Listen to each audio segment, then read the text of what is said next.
There's nothing inherently wrong with being an entrepreneur. It's just that, at a certain point, you have to grow out of that. Obviously, the journey starts with a desire, an idea, an inkling into a problem that somebody or some business or some industry might be facing. But at a certain point, you have to take action. Entrepreneurship, and let's actually find the definition of this. Entrepreneur is an aspiring entrepreneur who has a business idea but fails to act on them, often hindered by fear, lack of motivation, or a preference for planning over execution. Now, you can read the rest of that. Some signs that I've seen of entrepreneurs is, I will, I should, down the line, we're thinking of, and the rest of that sentence. How do I know this? Because this was me. But before we get into that, my name is Mr.Yyetti, and I believe that the way that we conduct business is often the way that we conduct our personal lives, and vice versa.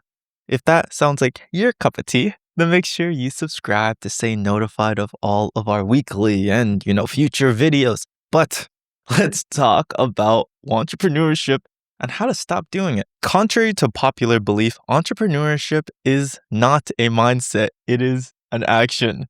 You'll see it all over YouTube where people say, well, if you want to be a business owner, if you want to be an entrepreneur, you need to get into the mindset. You need to buy my course. So we get you into the mindset first. Because if you're not in the mindset, nothing you build will, and whatever, right?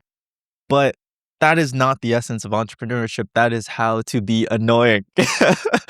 Entrepreneurship is doing, it is making a business. You are not a shoemaker. If you just design shoes all day, then you're a shoe designer. But even beyond that, if you just have ideas of shoes that could be made, you're wasting your time. That's what you're doing, right? You only understand the idea by actually working on it. Anyone can have an idea. A famous quote in The Fall of House of Usher or something like that. Ideas are a fart. You cannot monetize an idea.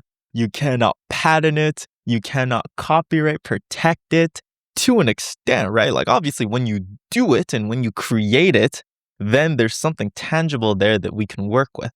But saying, hey, I had it inside of my noggin to do that thing first.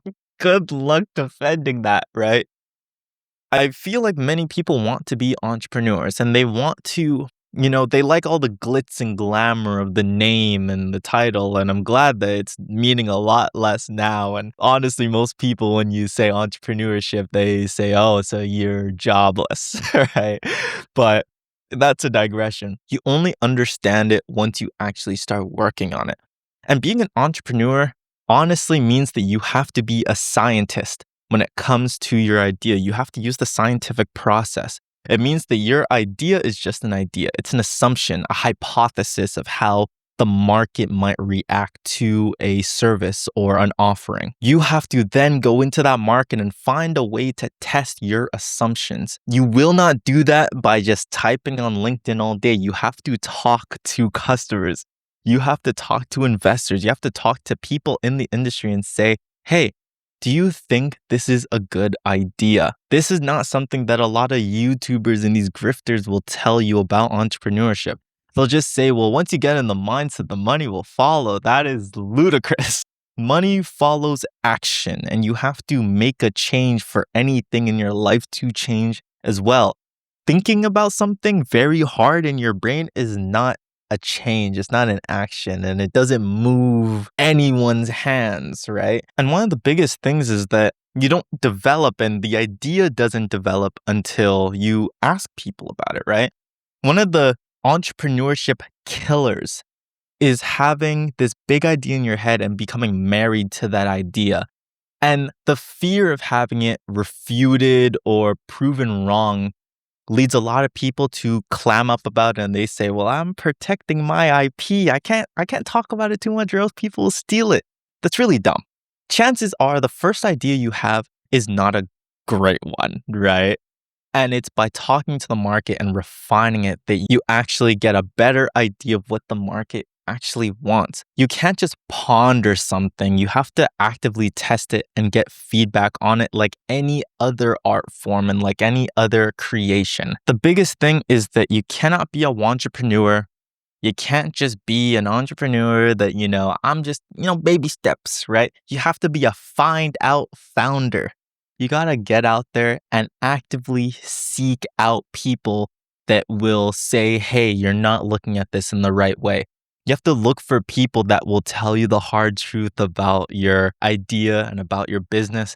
You don't want it to be that when you've sunk in like $2,000 or $20,000 or a bunch of your savings into the business that someone then tells you, hey, by the way, this is not very good. You'd prefer to do it for free, honestly.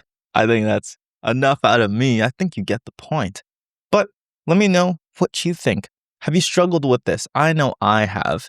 And honestly, the only way to cure it is not watching videos like this. It's not then watching some other guy who's going to tell you, like whatever, right?